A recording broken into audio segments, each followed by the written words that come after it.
my name is Ella Robertson. I'm a member of the Sisseton Wahpeton Oyate. Hello, I'm Eric Wana, member of the Sisseton Wahpeton Oyate as well. So we are in the Big Coulee area of Peever, South Dakota. So a little breakdown of what we have going on is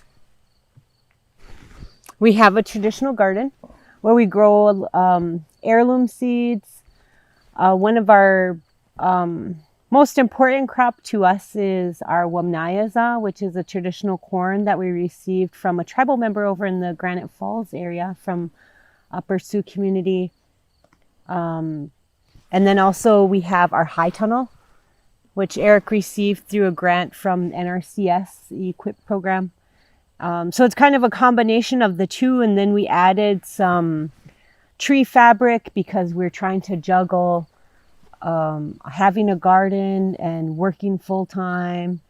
So we don't get to spend all day in the garden, where traditionally our people, that's their job, getting food. gardening from day to day. Yeah. So definitely an emphasis on heirloom, traditional types of foods.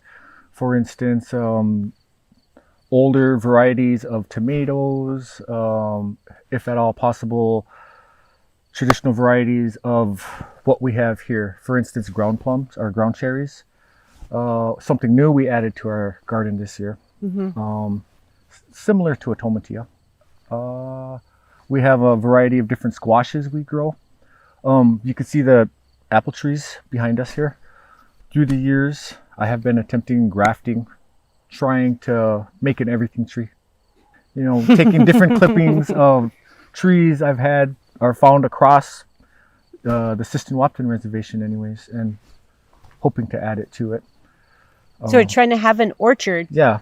So we have these apple trees, we have pear, cherry, we planted 2 peach trees, one took, and then this was actually our first year we hand pollinated our pear tree. And so we actually had pears. And so we were pretty excited about that. We found another pear tree down a couple coulees over. So we gathered some blossoms and we pollinated our tree here, which didn't have a companion tree, and it took.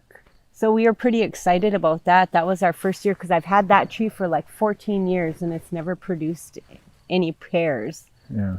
So we do have bees for pollination. Something we've been working on for probably 8, maybe 3 years. Something like that.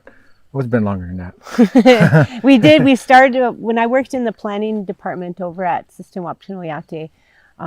We went out to Wisconsin to get our first start in honeybees for the tribe. I had no experience. Eric had some experience. And so I think with all things, we just kind of dive right in. If we feel like we're interested in it, we want to do it, then we just dive right in. Yeah, absolutely. For sure. And so kind of getting back, or we wanted to talk a little bit about the history of like our people here.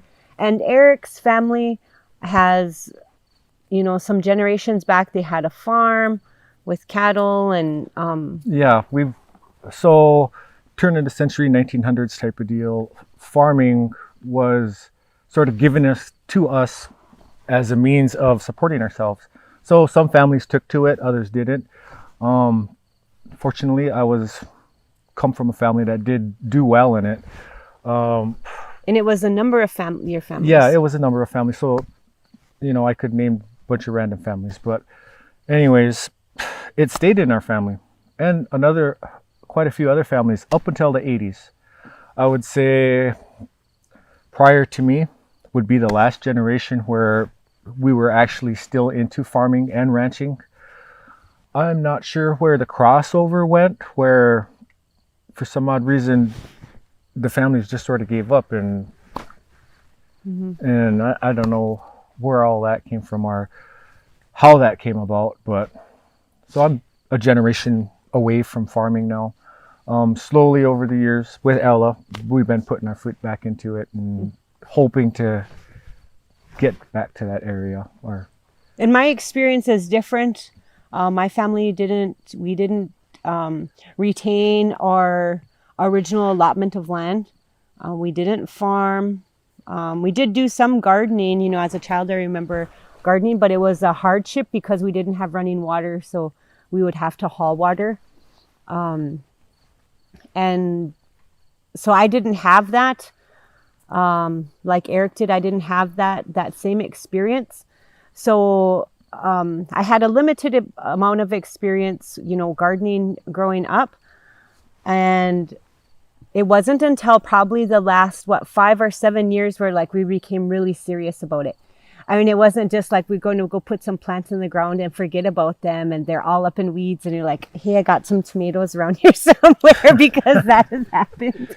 You know, this time we were really committed to it. And so then we were looking at using straw to keep the weeds from growing, because it is juggling those schedules and trying to be, how can you be committed, but not where it's taking so much hours and backbreaking work.